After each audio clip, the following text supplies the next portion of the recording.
everybody, Courtney Kemp here, just starting to get together for this live, and starting to get ready. So as people come in, it was a big week on Ghost. I do love that you guys still call it Power. That's really lovely. Hello, Soars. Lots of, hi Romeo. Lots of things to get to this week. Lots of stuff to talk about. Let's see. Someone just asked me, you know what? Actually, I'm not going to do that. Wow, this week, there were so many different predictions and so many different things that came up for people. And I definitely want to talk about some of the things, and then I kind of want to disabuse some notions. One thing that I don't necessarily want to do is tell you guys the answers to some of the things that you came up with, only because the season finale is next week, and so, there we are. The first thing I want to talk about, though, is definitely Tariq's flashback at the beginning. Oh, wait, it's only 5:01. Let me wait a little bit. Definitely. But there are some really interesting kind of questions that you guys came up with. I got a lot of questions this week. Some of them were a lot like the same. So I'm going to do a couple just as people are coming in that are not the same. Someone asked me, Forever 612 asked, is the finale going to be longer than an hour? Slightly. It's not going to be like a 2-hour finale, but it's a little long just because, I like to go a little bigger at the beginning of the season, at the end, and Stars is really kind and generous and allows us to go a little bit over. How long does it take to write a season of Power? Well, it's kind of like it takes to do the writing, because the writing process keeps going a little bit while you're shooting. The whole process in general to do 10 episodes of Power, of Raising Kanan, of all the shows is about a year. Because you do have to, in the case of the newer shows, you're building sets and all those things, and that takes time. But in terms of Ghost, it's definitely, we start the room with 20 weeks. We usually extend to about 25 or 30 weeks of writing time. But part of that writing time is also editing. It's also scripts, going out and going through the production process. So it's a lot of back and forth, definitely. And it's, I'd say, you're talking at first. So the structure of the room is 5 weeks. We just sort of blue sky, that's what we call it. We talk about scenes we want to see, stuff we owe you guys. That's a big part of it. What do we owe the audience? That's a huge part of doing a series that's going forward. So for those of you who are conceptualizing your own series, one thing that I'll definitely tell you is that you need to think about what you owe the audience. That's super, super important. And that's where some of these questions come from too. And then the next thing is, the next phase is actually breaking those ideas out into character arcs. So we do a lot of that and looking at what the character arcs are going to be. And that's really important as well. So those of you who are asking about my jacket, it's from First Fam Boutique. Support Black-owned businesses. And yes, I decided I would rep today. So let's get into some of these questions. Oh, okay. One question is this idea that Ghost and Lorenzo crossed paths in jail. So Lorenzo is actually at Ossining State Prison. He is in Sing Sing. He is not in federal holding. Federal holding, which was the MCC, that is where Ghost was. Ghost was arrested, if you remember, for a federal crime, which was killing an FBI agent. That was Greg Knox. He was not held in the same facility. So for those of you who keep pitching that Ghost walked by Lorenzo in episode 404, that's not true. None of that is true. They would not have been in the same place. We did shoot in a state prison at one point. We have shot in federal prisons. We've shot in all different kinds of places. But in terms of just the storytelling, that is not it. And so just let that one go entirely. There is no Lorenzo Ghost crossover. Okay, let's see. Another quick question, really easy one. What does Tariq need $2 million for? He wants it for his family. More of that will be explained in later episodes. Oh, hi, Berto. Okay, so, all right. Okay, yes. One of the big things that I definitely want to talk about. Okay. Oh, let's do a little one. Does Diana taking the drugs help Tariq in a way because he has so much heat on him? No. Diana stealing from Tariq does not help him in any way. That's not good. But it actually shows a level of maturity on Diana's part a little bit, because she's not so far gone on Tariq that she will do anything. Anything to like be with him or anything like that. She actually compromises her own relationship with him in order to do it. Hi, Gabrielle Ryan. I see some of the Force cast is in here, which is really nice. Tamika Ray asks, does Davis's brother's storyline play out? Connection to the drug game.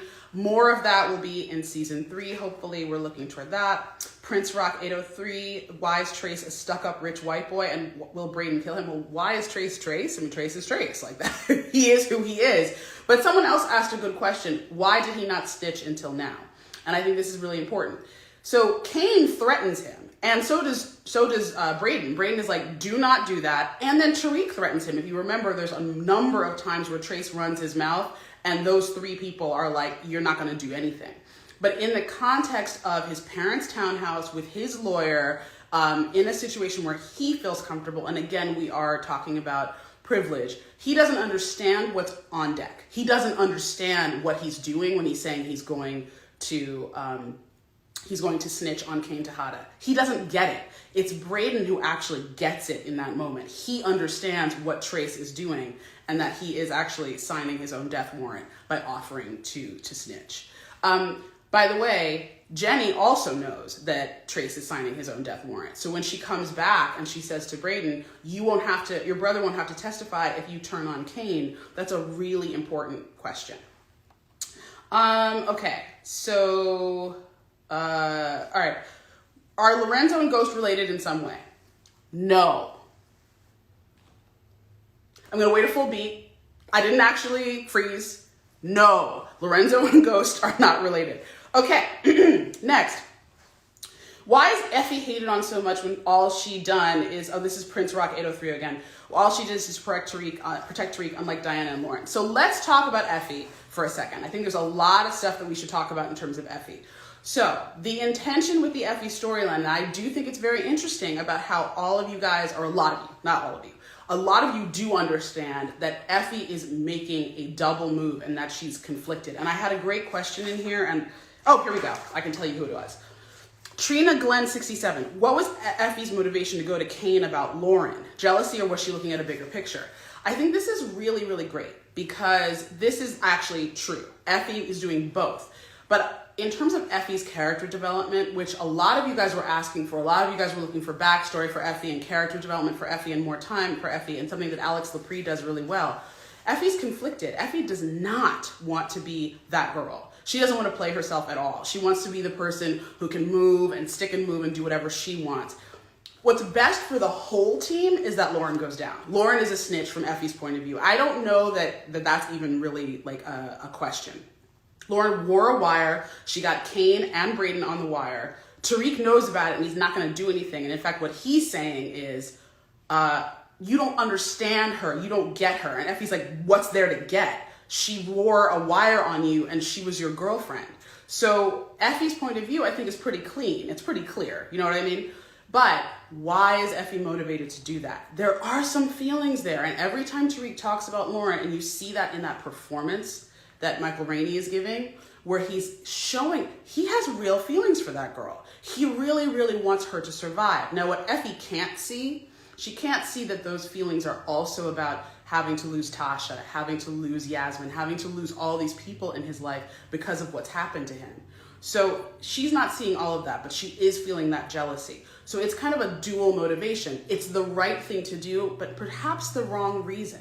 I hope that kind of makes sense to you guys. So in other words, Effie is in a complicated frame trying to do what's best. She also does not believe that Lauren has Tariq's best interests in mind. And we have a little scene about that as well, where she says, I think that girl's a bad influence on you. Well, Lauren was doing what was best for Lauren. Remember that. Lauren was doing what was best for Lauren. She also was motivated by protecting Tariq because she was lied to, but she wanted to get out of trouble. Let's not forget about that. And Effie is trying to save all of them. She's trying to save Kane, she's trying to save Brayden, and she's trying to save herself. Just keep that in mind. Okay, so a lot of people have asked a lot of questions about Effie's relationship to Mecca, and I was not going to answer that before now, but I think this is super important. Effie and Mecca are not related. They are not, she is not his connect, he is not her connect, they don't know each other. There is no crossover between those two characters. Effie is not a narc, she is not a Fed, she is in no way related to any kind of, law enforcement. I want to be really clear about that because I know a lot of guys were, people, not just guys, but a lot of people were asking like, are Effie and Kane, and Effie and Mecca are related. I want to say something in general about that. We cast the best actors for the show, and we try to get the best people to play those parts. If occasionally those people look somewhat alike, that doesn't necessarily mean that we are trying to tell a story with that. I just want to be really clear. So for example, when we cast Daniel Sunjata, that isn't because there is some sort of overlap between the way he looks and the way Omari looks. That's not at all what was happening. Same thing here with Alex. Alex was cast in season 4 to play Effie. One other thing just about Daniel Sunjata and Omari, which is not really about them, but about their characters. If you guys remember, Ghost is from Queens. He's from Queens, just like Tommy. They're from Jamaica, actually. Dante and Monet grew up in Brooklyn. Another time I'm not frozen, just want to point that out. Okay, I did see a comment over the weekend, and I want to be really clear about something. Someone said that Ghost and Tommy look so much younger than Mecca and Monet, and they were getting all the timeline stuff confused. Okay, the shows are running in real time. So when you saw everybody in 2013, they were their correct ages in 2013. These shows are not happening concurrently. They are happening consecutively. So the ages should make sense if you think of it that way. TV show doesn't stop doesn't freeze in time. So if you're trying to track it. Now, I understand that you guys are doing a lot of tracking, and I love that you're that invested. But I do want to caution, they're just TV shows.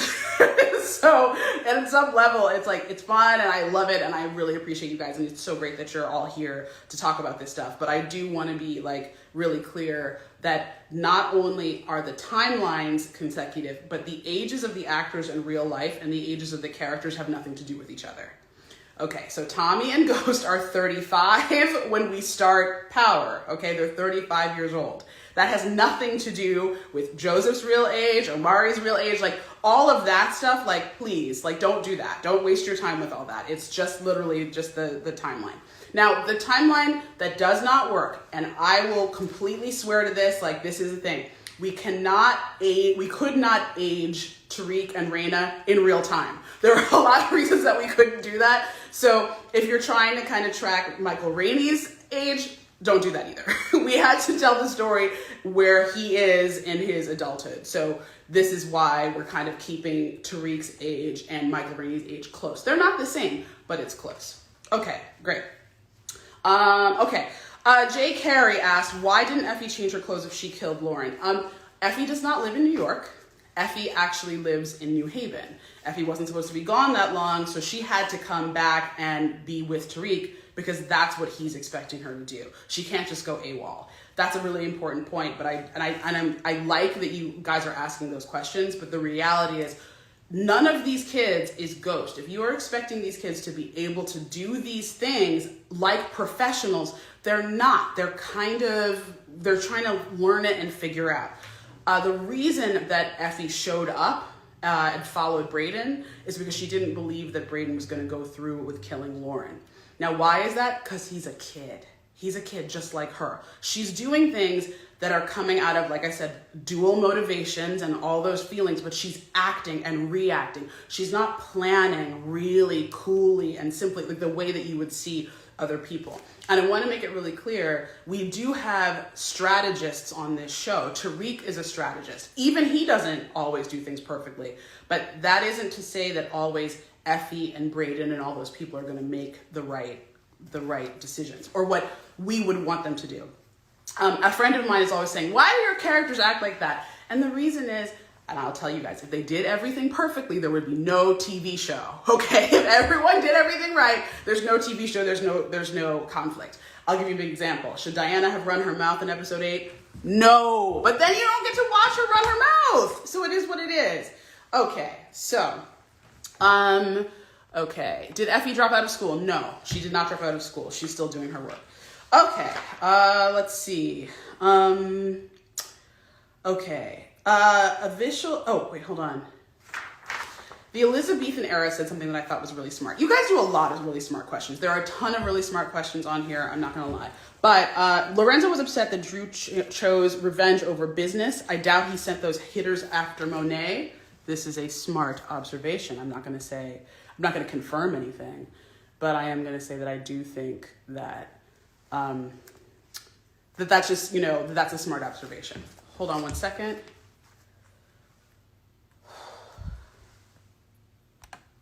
I don't know what's going on here. My request to join. Looks like my requests to join aren't working. Why would that happen? I'll try one more time. Okay. All right, you know who you are. I'm trying to get you to join, and it's not letting me have you guys join. Let me see. Let's see if they come up. That's so strange. I've never had that happen before. All right, well, while I'm trying to get this to work, there's a lot of you who asked me if Lauren is really dead. A lot of you asked me if Lauren was really dead. And what I was going to say is there are lots of questions that you guys ask, like, did Monet kill Carrie? Which I did answer, I think. But is Lauren really dead? That, like, I can't answer that. Why would I answer that? That's going to be, like, the worst for you guys if I answer those questions. I want you to, like, actually, do your thing. If you know who you are, who's supposed to be joining us, can you just send your request again, please? Because it would not work the first time that I did it. I don't know why. Okay. Shantila Shea says, why are you on here lying, Courtney? We know Ghost is alive. I really wish I had my shot glass, but I don't. Okay. Let's see. Someone asked me a really good question, and I will definitely. Hackers are on here. Okay, thank you for the person who said that. Did Daniel Sunjata have a small part in Power? Was he Mecca then? No, he was never on the show. Mecca was never actually in the series before. I know I did get a bunch of questions about that. Mecca's storyline was only embedded in a very small way, and it was never embedded as Mecca. There was no reference to Mecca, and Daniel Sunjata was not playing him at that time. I don't know why my requests to join are not working. It's literally coming up blank when I press it, which is really strange. Okay. I have a cast member on deck to join us right now, and I don't know, I'm having no luck with that. I suppose I could end the live and try to start it over again. Maybe. Or maybe it's an internet issue. I may have to do that as a separate live, then maybe afterward. What do you think I should do? Because it's literally won't let me. Don't end it. Let me see if I can. Okay. All right. Okay. So let's see. I'm gonna go back to these questions, and you know who you are. Just hold tight. I see your second attempt to request. I'm gonna try to see if I can get that to work. I'll try one more time, and then we will just.